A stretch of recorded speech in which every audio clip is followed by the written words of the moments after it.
So hello friends, welcome to you key for study. तो friends, आज की इस वीडियो में हम जो है जनवरी 2026 से लेकर जून 2026 के बीच के जो करंट अफेयर के यानी लास्ट 6 महीने के जो क्वेश्चन हैं उनको जो है इस वीडियो में डिस्कस करने वाले हैं, जो कि आपके रेलवे ग्रुप डी के एग्जाम के लिए बहुत महत्वपूर्ण है। क्योंकि ग्रुप डी का जो अभी आपका एग्जाम चल रहा है उसमें जो है सभी क्वेश्चन जो है जनवरी से जून के बीच के ही पूछे जा रहे हैं, जितने भी करंट अफेयर के पूछे जा रहे हैं। और अगर कहा जाए नॉन टेक वाले पार्ट में तो करंट अफेयर टोटल पूछा जा रहा है।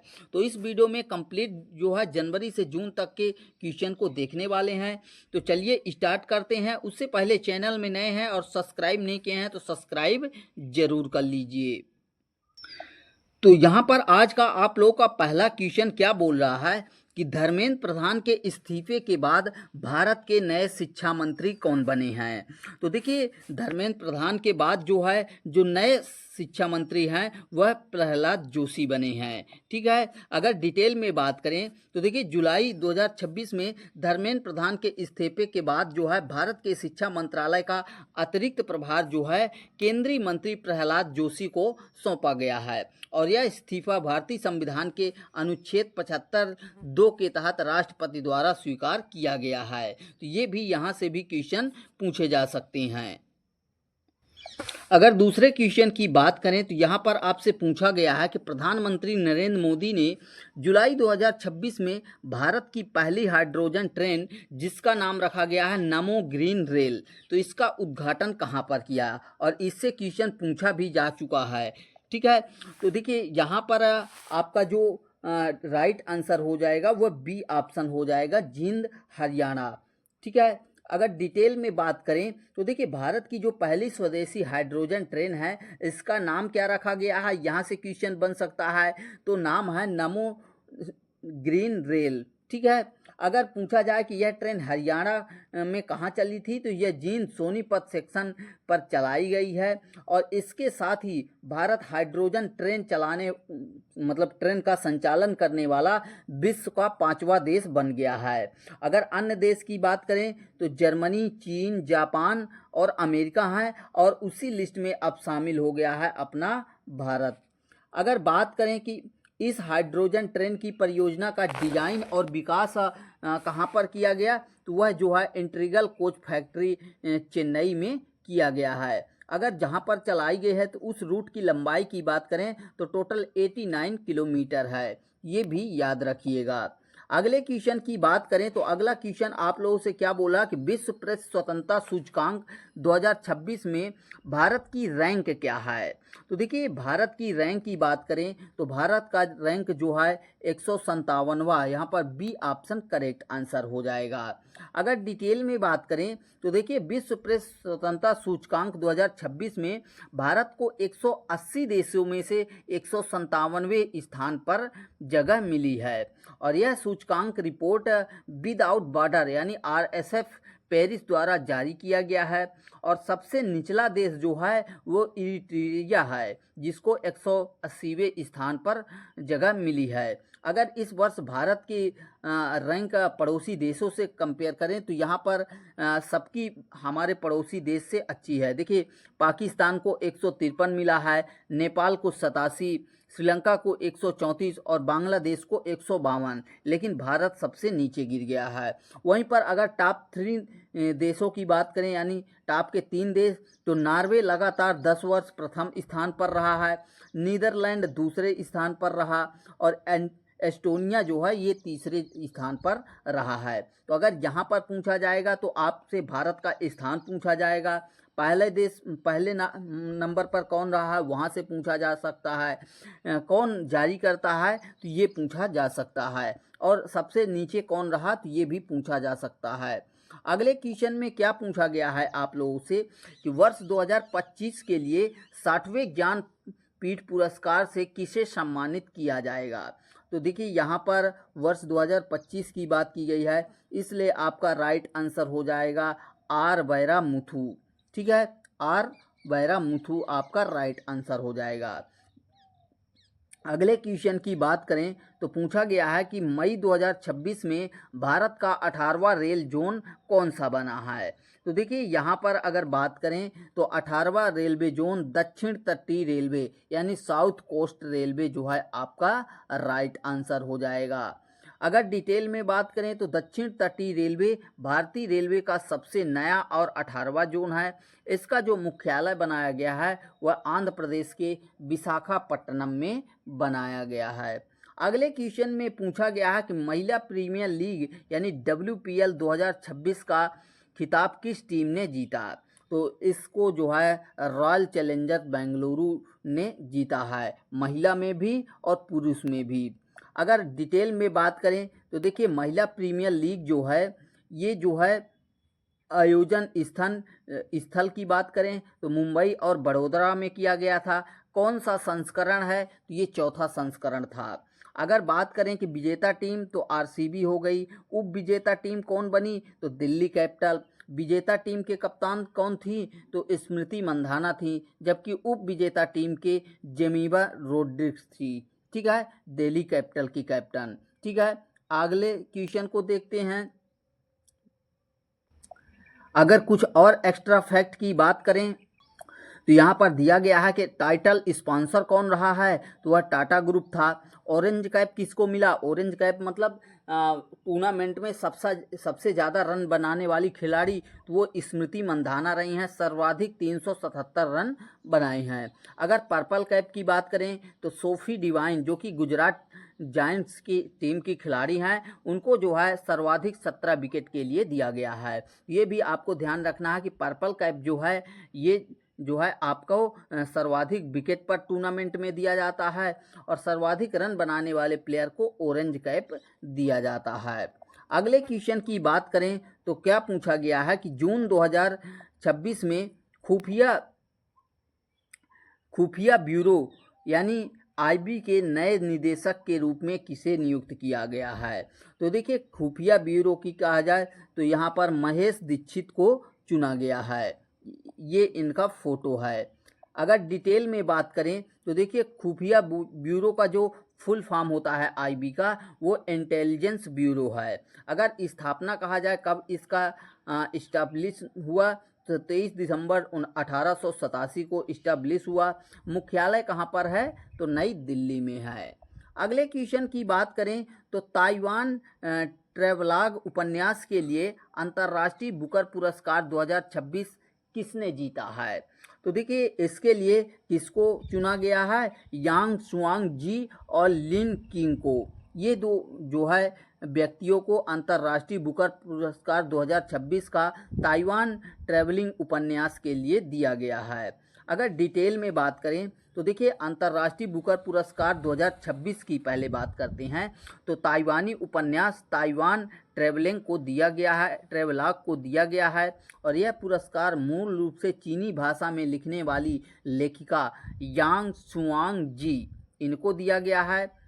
ठीक है, और अंग्रेजी में अनुवाद करने वाली अनुवादक लिन किंग को जो है संयुक्त रूप से प्रदान किया गया है। यानी यहाँ पर भाषा के लिए भी आप ध्यान में रख सकते हैं कि यांग सुआंग जी को जो है चीनी भाषा के लिए दिया गया है और उसी उपन्यास को जो है इन्होंने इंग्लिश में कन्वर्ट कर दिया लिन किंग ने, इसलिए इनको भी संयुक्त रूप से प्रदान किया गया है। अगर पुरस्कार राशि की बात की जाए तो 50,000 यूरो के लगभग होता है, जो कि लगभग हमारे इंडियन रुपए में देखा जाए तो 53 लाख रुपए के आसपास बनेगा। अगर वहीं पर 2025 की बात करें तो अंतर्राष्ट्रीय बुकर पुरस्कार एक प्रतिष्ठित साहित्यिक पुरस्कार है जो प्रतिवर्ष अंग्रेजी में अनुवादित और UK या फिर आयरलैंड में प्रकाशित पुस्तक के लिए दिया जाता है।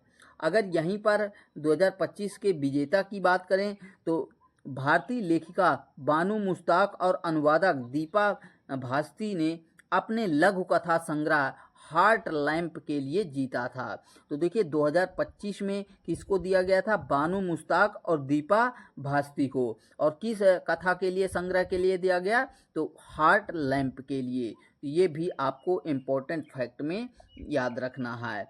अगले क्वेश्चन की बात करें तो पूछा गया है कि गणित के नोबेल पुरस्कार एबल पुरस्कार 2026 से किसे सम्मानित किया गया। तो देखिए आप लोगों को बता दें कि गणित का जो नोबेल पुरस्कार होता है उसे एबल पुरस्कार कहा जाता है। वो किस व्यक्ति को दिया गया है, तो वह गॉड फाल्टिंग जो है इनको दिया गया है। बी ऑप्शन आपका राइट आंसर हो जाएगा। अगले क्वेश्चन की बात करें तो मई 2026 में कर्नाटक का नया मुख्यमंत्री किसे नामित किया गया।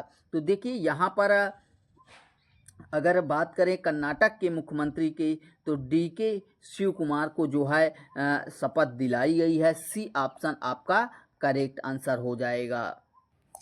वहीं पर अगले क्वेश्चन की बात करें तो मई 2026 में भारत और किस देश के बीच द्विपक्षीय नौसैनिक अभ्यास वरुण 2026 का 24वां संस्करण संपन्न हुआ। तो देखिए ये जो है वरुण जो हुआ था, वरुण 2026, ये किसके बीच हुआ था, ये भारत और फ्रांस के बीच आयोजित किया गया था, जो कि 24वां जो है संस्करण था। तो ये भी आपको याद में रखना है। अगर डिटेल में बात करें तो द्विपक्षीय नौसेना अभ्यास था ये वरुण 2026। आयोजन स्थल जो है अरब सागर में किया गया था। अगर कहें कि भारत की तरफ से शामिल विमान वाहक पोत का नाम क्या है, तो वह था INS विक्रांत। वहीं पर फ्रांस का विमान वाहक पोत कौन था, तो चार्ल्स डी गॉल। ये याद रखिएगा, बहुत इंपॉर्टेंट है, यहाँ से क्वेश्चन जरूर बनेगा। अगले क्वेश्चन में पूछा गया था कि अप्रैल 2026 में नीति आयोग के नए अध्यक्ष के रूप में किसे नियुक्त किया गया।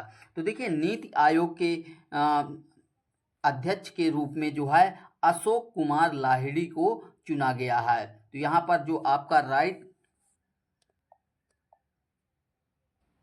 आंसर होगा वह अशोक कुमार लाहिड़ी होगा।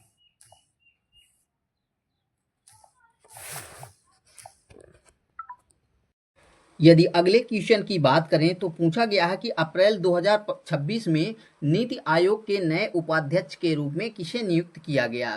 तो देखिए अशोक कुमार लाहिड़ी को नीति आयोग का अध्यक्ष चुना गया है। अगर डिटेल में बात करें तो नीति आयोग का फुल फॉर्म क्या होता है, सबसे पहले तो national institution for transforming India, ठीक है। अगर इसकी स्थापना की बात करें, स्टैब्लिश की, तो यहाँ पर 1 जनवरी 2015 को इसकी स्थापना हुई है। अध्यक्ष कौन है, तो नरेंद्र मोदी हैं, क्योंकि इसके अध्यक्ष जो है प्रधानमंत्री ही होते हैं। अगर बात करें कि किसकी जगह इस आयोग की स्थापना की गई है, तो योजना आयोग की जगह। योजना आयोग पहले होता था और उसी की जगह जो है अब नीति आयोग की स्थापना कर दी गई है। अगले क्वेश्चन की बात करें तो पूछा गया कि ग्लोबल साउथ में पहला वैश्विक AI इम्पैक्ट शिखर सम्मेलन 2026 कहाँ आयोजित किया जा रहा है। तो ये जो है आपके कहाँ पर आयोजित किया जा रहा है, ये आपके भारत के नई दिल्ली में आयोजित किया जा रहा है। तो बी ऑप्शन आपका राइट आंसर हो जाएगा। अगर इसके डिटेल में बात करें तो देखिए सम्मेलन का जो शीर्षक है global India AI impact summit 2026 रखा गया है। अगर पूछा जाए कि यह शिखर सम्मेलन कब से कब चला, तो 16 से 20 फरवरी 2026 तक भारत मंडपम प्रगति मैदान नई दिल्ली पर यह चला। मेजबानी किसने की, तो इसका आयोजक जो है इलेक्ट्रॉनिक्स और सूचना प्रौद्योगिकी मंत्रालय MEITY द्वारा किया जा रहा है। अगर मुख्य स्तंभ की बात करें तो यह सम्मेलन 3 मुख्य सिद्धांतों पर आधारित है, प्यूपिल यानी लोग, प्लानेट धरती, और प्रोग्रेस यानी प्रगति पर। लोग, धरती और प्रगति पर। अगर इसके थीम की बात करें तो थीम रखा गया है सर्वजन हिताय सर्वजन सुखाय, welfare for all, happiness for all. और यहाँ से क्वेश्चन बहुत आपके रेलवे ग्रुप डी का जो 3 से 6 तारीख तक के बीच में एग्जाम हो चुका है, उसमें बहुत ज़्यादा लगभग हर शिफ्ट में यहाँ से क्वेश्चन पूछे गए। तो इसको डिटेल से याद रख लीजिए, यहीं से आपका क्वेश्चन बनेगा। अगले क्वेश्चन की बात करें तो पूछा गया था कि महान गायिका और राष्ट्रगान की आवाज़ श्रीमती आशा भोसले जी का 92 वर्ष की आयु में निधन हो गया है। उन्होंने किस वर्ष पद्म विभूषण से सम्मानित किया गया, यानी उन्हें किस वर्ष पद्म विभूषण से सम्मानित किया गया। तो ये थी हमारी जो है आशा भोसले जी, जिनको जो है 92 वर्ष में 2026 में निधन हो गया है। लेकिन पूछा गया था कि कब दिया गया है इनको पद्म विभूषण। तो इनको पद्म विभूषण की बात करें तो 2008 में दिया गया था। अगर डिटेल में बात करें तो देखिए, आशा भोसले को 1987 में प्रतिष्ठित नाइटिंगेल ऑफ इंडिया पुरस्कार, 2000 में दादा साहेब फाल्के पुरस्कार और 2008 में पद्म विभूषण से सम्मानित किया गया। यहाँ से याद रख लीजिए, अगर इनसे क्वेश्चन बनेगा तो ये बनेगा कि नाइटिंगेल ऑफ एशिया पुरस्कार कब दिया गया, यह 1987 में दिया गया। 2000 में दादा साहेब फाल्के पुरस्कार दिया गया और 2008 में पद्म विभूषण से सम्मानित किया गया। अगले क्वेश्चन में क्या पूछा गया है कि गणतंत्र दिवस 2026 परेड में किस राज्य की झांकी को प्रथम पुरस्कार मिला। तो देखिए, गणतंत्र दिवस परेड में महाराष्ट्र की झांकी को जो है प्रथम परेड मिला। अगले क्वेश्चन की बात करें उससे पहले डिटेल में इसको समझ लेते हैं। तो महाराष्ट्र की झांकी को जो है गणतंत्र दिवस 2026 के परेड में राज्यों की श्रेणी में प्रथम पुरस्कार मिला है और यह झांकी जो है गणेश उत्सव के माध्यम से आत्मनिर्भर भारत की थीम पर आधारित थी। अगर तीनों सेनाओं में सर्वश्रेष्ठ मार्चिल दल की बात करें तो भारतीय नौसेना। अगर अन्य मतलब सीएपीएफ अन्य वाहक बलों के सर्वश्रेष्ठ मार्चिंग दस्ता की बात करें तो दिल्ली पुलिस। वहीं पर केंद्रीय मंत्रालय और विभाग की सर्वश्रेष्ठ झांकी की बात करें तो संस्कृत मंत्रालय जो है, जिसका वंदे मातरम एक राष्ट्र की आत्मा का पुकार ये था, तो इनको दिया गया। अगर अगले क्वेश्चन की बात करें 16वें नंबर की, तो भारत पेट्रोलियम कॉरपोरेशन ने भारत का पहला 24/7 लिक्विफाइड पेट्रोलियम गैस यानी एलपीजी एटीएम कहाँ लॉन्च किया है। तो देखिए, आप लोगों को बता दें कि लिक्विफाइड पेट्रोलियम गैस यानी एलपीजी का एटीएम कहाँ पर लॉन्च किया गया है। तो ये आपके जो है गुरुग्राम हरियाणा में लॉन्च किया गया है। अगर डिटेल में बात करें तो देखिए, आपके गुरुग्राम हरियाणा में किया गया है। अगर यहाँ पर नेक्स्ट क्वेश्चन की बात करें तो पूछा गया है कि जनवरी 2026 में इसरो का वर्ष का पहला सफल मिशन किस रॉकेट से लॉन्च किया गया था, जिसमें 16 उपग्रह अंतरिक्ष में खो गए। तो देखिए, वो किसमें था, वो आपके जो है PSLV C62 में था। यहाँ से क्वेश्चन आपके ग्रुप डी में पूछा जा चुका है। अगर यहाँ पर डिटेल में बात करें तो ये असफल कब हुआ था, तो 12 जनवरी 2026 को लॉन्च किया गया था।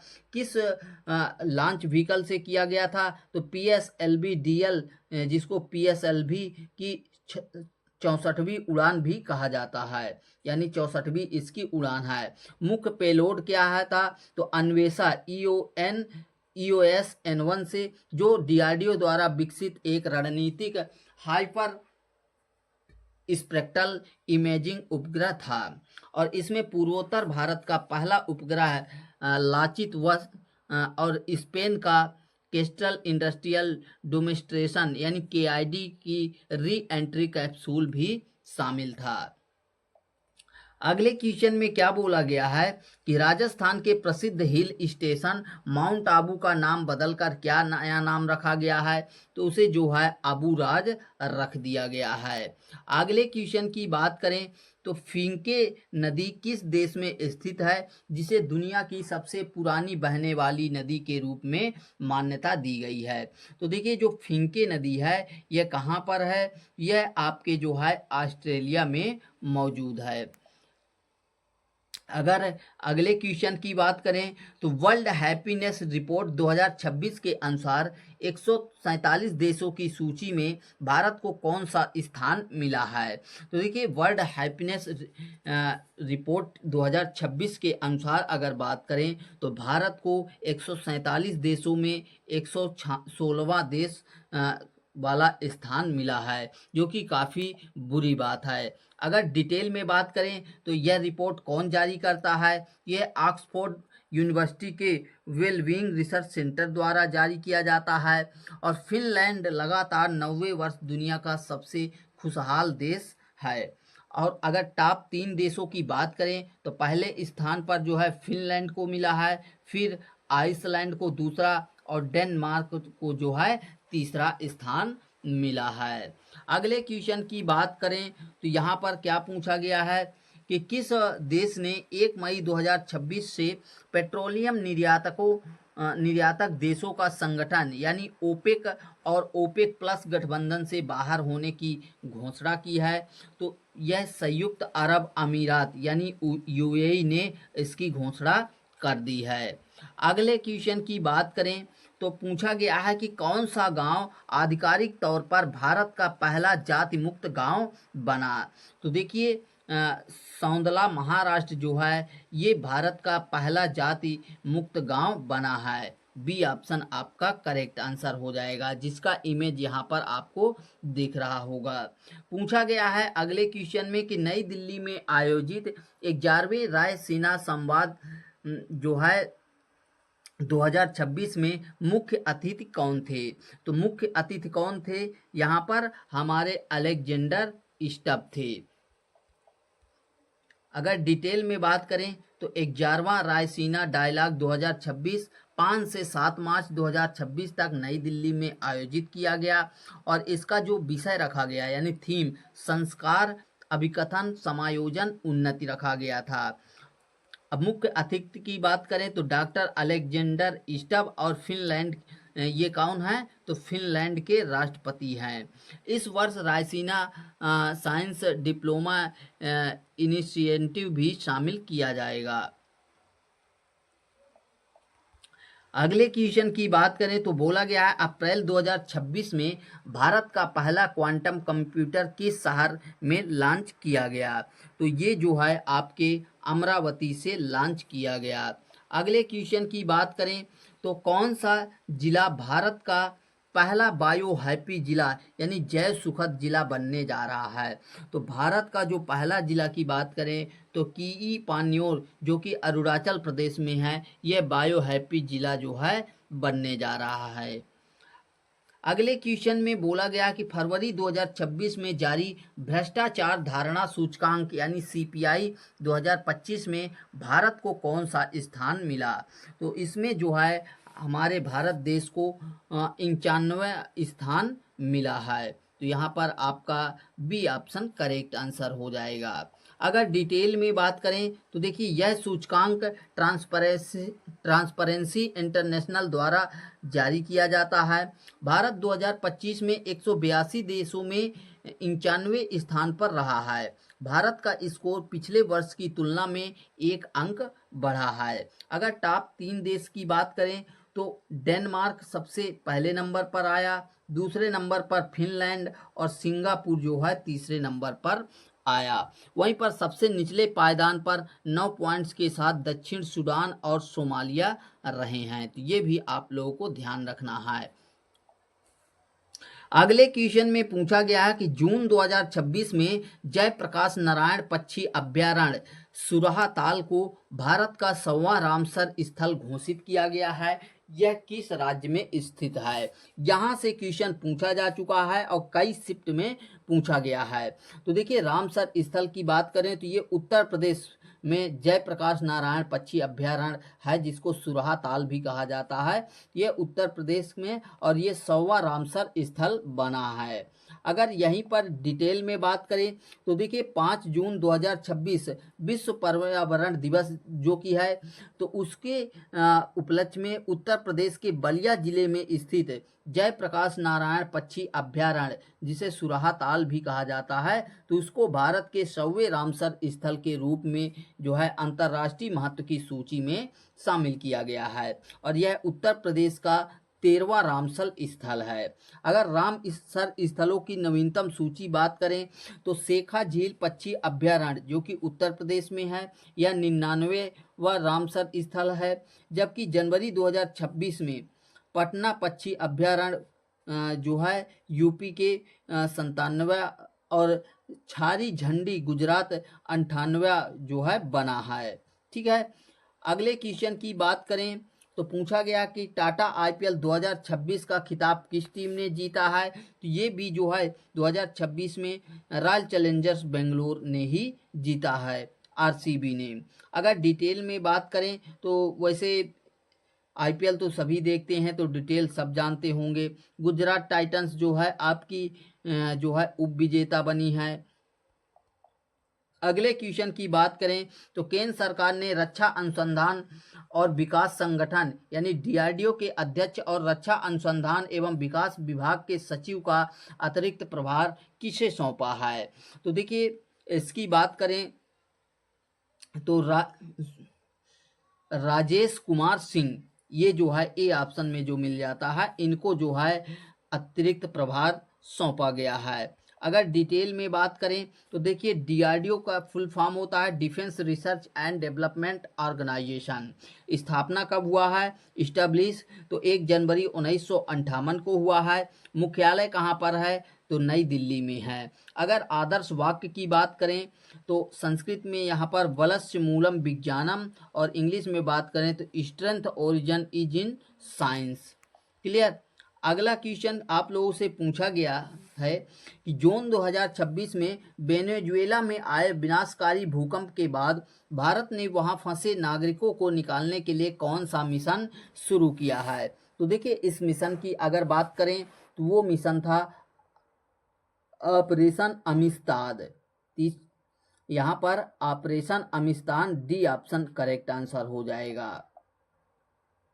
अगले क्वेश्चन में पूछा गया है कि tennis grand slam French open 2026 Roland Garros में पुरुष एकल का खिताब किसने जीता?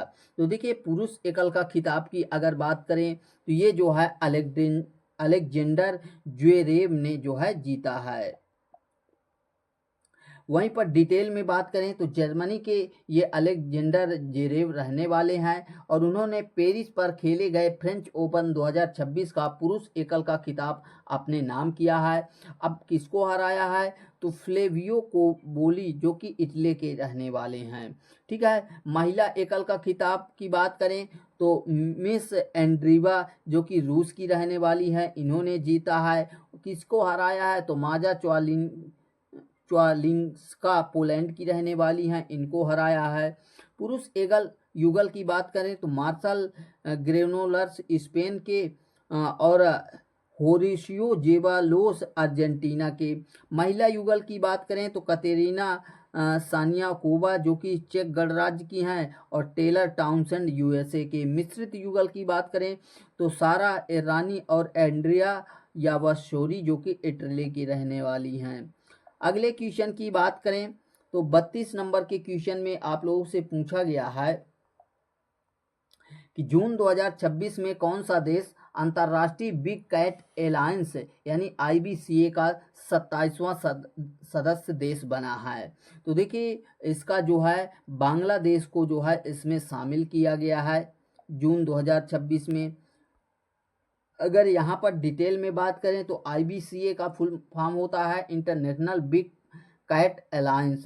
वहीं पर अंतर आईबीसीए की बात करें ये जो है बड़ी बिल्लियों के संरक्षण में रुचि रखने वाले देशों का एक बहुदेशी बहु एजेंसी गठबंधन है। स्थापना कब हुआ है? तो 9 अप्रैल 2023 को। आधिकारिक दर्जा मिला है 23 जनवरी 2025 को। अगर मुख्यालय की बात करें तो नई दिल्ली भारत में इसका मुख्यालय है। सदस्य देश जो है 27 हैं और 27वां देश जो है बांग्लादेश बना है।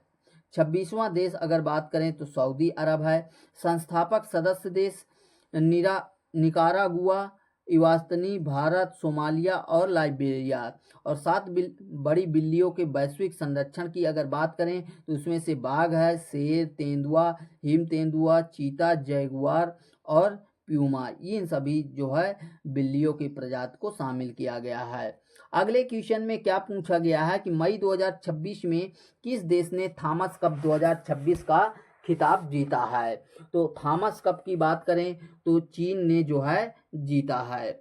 अगर वहीं पर डिटेल में बात करें तो विजेता तो चीन बना है जिसका ये 12वां खिताब है। अगर उप विजेता की बात करें यानी रनर अप की तो फ्रांस को हराया है चीन ने।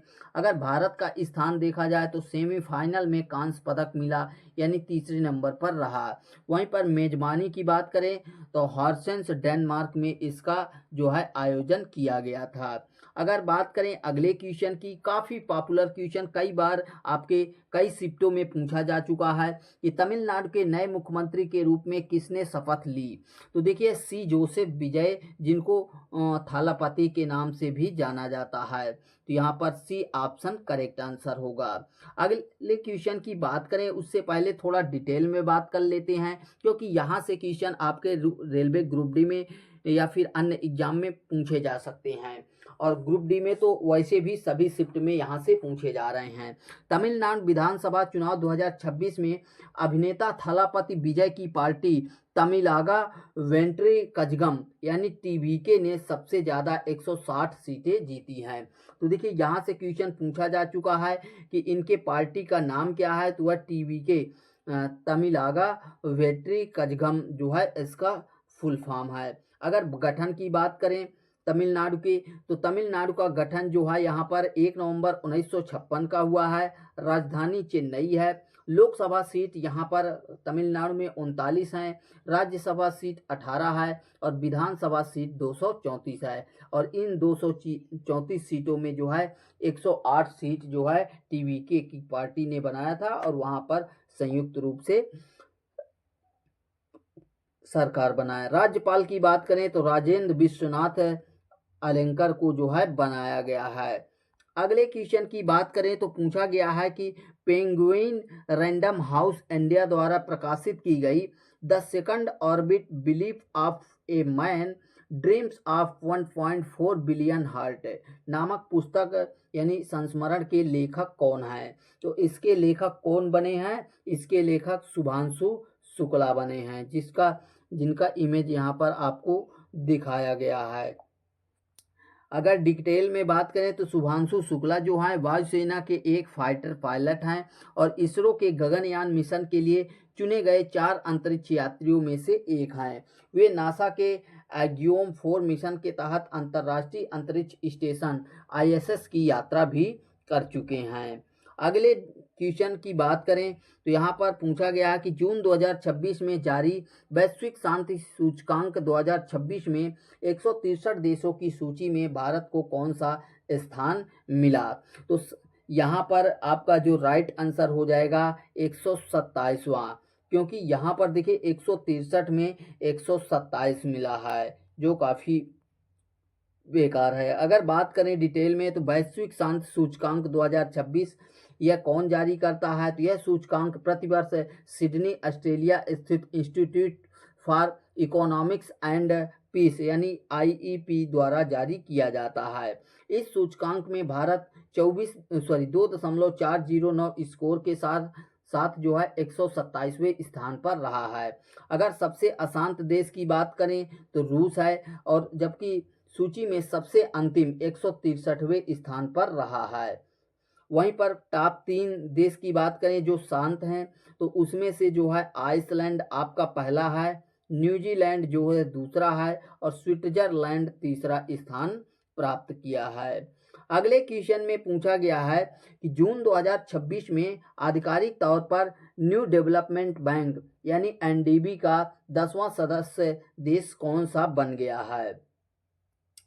तो देखिए यहाँ पर आपका जो राइट आंसर हो जाएगा वह बी हो जाएगा। उज्बेकिस्तान को जो है यहाँ पर NDB का 10वां सदस्य बनाया गया है। अगर अगले क्वेश्चन की बात करें तो बोला गया है कि जून 2026 में उल्लास पहल के तहत भारत का छठा पूर्णतः साक्षर राज्य कौन सा बन गया है। तो देखिए वो राज्य कौन सा है छठा, तो यहाँ पर आपका उत्तराखंड जो है राइट आंसर हो जाएगा। अगर यहाँ पर उल्लास की बात करें फुल फॉर्म की, तो understanding life long learning for all in society, और उल्लास भारत सरकार के शिक्षा मंत्रालय द्वारा शुरू किया गया एक प्रमुख नव भारत साक्षरता कार्यक्रम है। ठीक है, और उल्लास योजना के तहत जो टॉप में आते हैं उसमें से पहले स्थान पर पहला राज्य पूर्ण जो है साक्षरता का दर्जा हासिल करने वाला राज्य मिजोरम रहा है, जो कि पहला है। गोवा की बात करें तो दूसरा, तीसरे में त्रिपुरा, चौथे में हिमाचल प्रदेश पाँचवें में सिक्किम पूर्वोत्तर का तीसरा राज्य है और छठवें में जो है आपका उत्तराखंड बना है। अगले क्वेश्चन की बात करें तो क्या पूछा गया है कि किस राज्य ने सरकारी अस्पतालों में जन्म लेने वाले सभी नवजात शिशुओं को 1 ग्राम सोने की अंगूठी प्रदान करने के लिए थाई मामन थंगा मोथिरा थिट्टम योजना की शुरुआत की है। तो ये जो है तमिलनाडु की सरकार की तरफ से जारी किया गया है। अगर इसके डिटेल में बात करें तो देखिए यहाँ पर ये एक ऐसा थाई मामन थंगा मोथिरा थिटम जो है एक ऐसी योजना शुरू की गई है जिसके तहत अगर सरकारी अस्पताल में जो भी बच्चे जन्म लेते हैं, नवजात शिशु का जन्म होता है, तो उनको जो है 1 ग्राम सोने की अंगूठी प्रदान करने का जो है घोषणा की गई है इस योजना के तहत। अगले क्वेश्चन की बात करें तो पूछा गया है कि तमिलनाडु में जारी टॉप 500 सूची के 67वें संस्करण के अनुसार दुनिया का सबसे शक्तिशाली सुपर कंप्यूटर कौन सा बन गया है। तो यहाँ पर आपका जो सबसे सुपर कंप्यूटर बन गया है वह है लाइनसाइन जो कि चीन का है। ठीक है, तो यहाँ पर आपका डी ऑप्शन करेक्ट आंसर हो जाएगा। अगर डिटेल में बात करें तो देखिए जर्मनी के हैम्बर्ग में हुए ISC 2026 सम्मेलन में जारी टॉप 500 सूची में चीन का लाइनसाइन दुनिया का सबसे तेज सुपर कंप्यूटर घोषित किया गया है। अगर इसके टॉप 3 की बात करें जहां से क्वेश्चन में अक्सर पूछते हैं तो लाइनसाइन आपका चीन का है पहला। दूसरे की बात करें तो एल कैपिटन जो है अमेरिका का प्राप्त किया है जगह। अगर तीसरे जगह की बात करें तो फ्रंटियर जो कि अमेरिका का ही है तो इसको प्राप्त हुआ है। अगले क्वेश्चन की बात करें तो बोला गया कि भारत सरकार का पहला पूर्णतः पेपरलेस न्यायपालिका यानी पेपरलेस जुडिशरी वाला राज्य कौन सा बन गया है। वह राज्य है आपका सिक्किम राज्य जो है पूर्णतः पेपरलेस न्यायपालिका वाला राज्य बना है। अगले क्वेश्चन की बात करें उससे पहले इसका डिटेल बात कर लेते हैं। तो देखिए भारत के मुख्य न्यायाधीश CJI जस्टिस सूर्यकांत ने गंगटोक में आयोजित प्रौद्योगिकी और न्यायिक शिक्षा पर राष्ट्रीय सम्मेलन के दौरान सिक्किम को देश का पहला पेपरलेस राज्य न्यायपालिका घोषित किया है और इस पहल के तहत सिक्किम उच्च न्यायालय और उसके अधीनस्थ न्यायालयों में ई-फाइलिंग और डिजिटल केस प्रबंधन प्रणाली लागू की गई है। अगले क्वेश्चन में पूछा गया है कि मई 2026 में द्विपक्षीय सैन्य अभ्यास सिनबैक्स 2 का दूसरा संस्करण भारत और किस देश के बीच आयोजित हुआ। यह जो है भारत और किसके बीच हुआ, कंबोडिया के बीच में। ए ऑप्शन आपका राइट आंसर हो जाएगा। अगर डिटेल में बात करें तो ये द्विपक्षीय सैन्य अभ्यास था। अगर इसका फुल सिनबैक्स की बात करें तो कंबोडिया इंडिया बायलैटरल एक्सरसाइज रखा गया है। आयोजन कहाँ पर हुआ है तो काम्पोंग स्पीयू प्रांत कंबोडिया में इसका आयोजन किया गया है। अगले क्वेश्चन में बात करें तो केंद्रीय गृह मंत्रालय द्वारा जनगणना यानी सेंसस 2027 के लिए किसे राष्ट्रीय ब्रांड एम्बेसडर नियुक्त किया गया है। तो इसके लिए जो है किसको नियुक्त किया गया है, सुदर्शन पटनायक। ए ऑप्शन आपका राइट आंसर हो जाएगा। फोटो यहाँ पर लगी हुई है। अगर यहाँ पर अगले क्वेश्चन की बात करें तो खेलो इंडिया ट्राइबल्स गेम्स KITG 2026 की पदक तालिका में कौन सा राज्य शीर्ष स्थान पर रहा है। तो वो राज्य है आपका कर्नाटक को जो है शीर्ष स्थान मिला है। अगर डिटेल में बात करें तो देखिए कर्नाटक ने इन खेलों में कुल टोटल जो है 38 पदक जीते हैं। इनमें से 23 स्वर्ण पदक हैं, 8 रजत पदक और 7 कांस्य पदक शामिल हैं। अगर मेजबान छत्तीसगढ़ की बात करें तो यहाँ पर 19 पदकों के साथ 90वें स्थान मिला है छत्तीसगढ़ को। अगर पदक की बात करें तो 3 स्वर्ण मिले हैं, 10 रजत मिले हैं और 6 कांस्य पदक है। मेजबान राज्य छत्तीसगढ़ की बात करें तो 3 शहरों में इसका आयोजन हुआ, रायपुर, जगदलपुर, सरगुजा। पहला संस्करण कहाँ पर, मतलब इसका कौन सा संस्करण था, तो ये पहला संस्करण था। कब से कब तक हुआ, तो 25 मार्च से 3 अप्रैल 2026 के बीच हुआ। अगर इसके शुभंकर की बात करें, मास्कट की, तो मोर वीर, यह साहस और गर्व का प्रतीक है, जिसका यहाँ पर चित्र आप लोगों को लगाकर दिखा दिया गया है। अगले क्वेश्चन की बात करें तो अप्रैल 2026 में संयुक्त सैन्य अभ्यास डस्टिक 2026 भारत और किस देश के बीच आयोजित हुआ? ये जो है आप लोग के भारत और उज्बेकिस्तान के बीच आयोजित हुआ। अगर यहाँ पर डिटेल में बात करें तो आयोजन स्थल आपका नमनगन उज्बेकिस्तान में हुआ। और कौन सा संस्करण है? तो ये 7वां संस्करण था। अगले क्वेश्चन की बात करें तो क्या पूछा गया है कि स्टॉकहोम जल पुरस्कार 2026 जीतने वाले सबसे युवा वैज्ञानिक कौन बने हैं? वो बने हैं कावेह मदानी। तो सी ऑप्शन आपका राइट आंसर हो जाएगा। यहाँ पर अगले क्वेश्चन की बात करें तो भारत की पहली म्यूजिकल रोड का उद्घाटन किस शहर में किया गया? ये जो है आपके जो है मुंबई महाराष्ट्र में किया गया। ए ऑप्शन राइट आंसर हो जाएगा। डिटेल में अगर बात करें तो यह रोड मुंबई कोस्टल रोड, जो कि छत्रपति संभाजी महाराज कोस्टल रोड के प्रियदर्शनी पार्क और अमर संस गार्डन के बीच 500 मीटर के हिस्से पर स्थित है। जब गाड़ियां 60 से 80 किलोमीटर प्रति घंटे की स्पीड से इन विशेष रंबल स्ट्रिप खांचे के ऊपर से गुजरती हैं तो ऑस्कर विजेता गीत जय हो की धुन सुनाई देती है। अगले क्वेश्चन की बात करें तो यहाँ पर पूछा गया है कि फरवरी 2026 में केंद्रीय मंत्रिमंडल ने केरल राज्य का आधिकारिक नाम बदलकर क्या करने का प्रस्ताव को मंजूरी दी है? तो केरल को जो है अब केरलम नाम रखने के लिए मंजूरी दी गई है। यहाँ पर इमेज में दिखाया गया है। अगर यहाँ पर अगले क्वेश्चन की बात करें तो राष्ट्रीय युवा दिवस 2026 कब मनाया गया? तो राष्ट्रीय युवा दिवस जो 2026 का है वह 12 जनवरी को मनाया गया। और किसके याद पर? तो स्वामी विवेकानंद के याद पर जो है ये मनाया जाता है। डिटेल भी मिल जाता है। भारत के महानतम दार्शनिक और आध्यात्मिक नेता स्वामी विवेकानंद जी की जयंती को 1985 से हर साल राष्ट्रीय युवा दिवस के रूप में मनाते हैं। अगर इस साल की 2026 की थीम की बात करें तो थीम क्या रखा गया था? तो स्वयं को प्रज्वलित करें, दुनिया पर प्रभाव डालें, यानी ignite the self impact the world इसका थीम था। अगले क्वेश्चन की बात करें तो यहाँ पर रणजी ट्रॉफी 2025-26 का खिताब किस टीम ने जीता? तो ये रणजी ट्रॉफी का जो खिताब है ये जो है विदर्भ टीम ने जीता है। अगर डिटेल में बात करें तो देखिए रणजी ट्रॉफी हर साल आयोजित होने वाला क्रिकेट टूर्नामेंट है।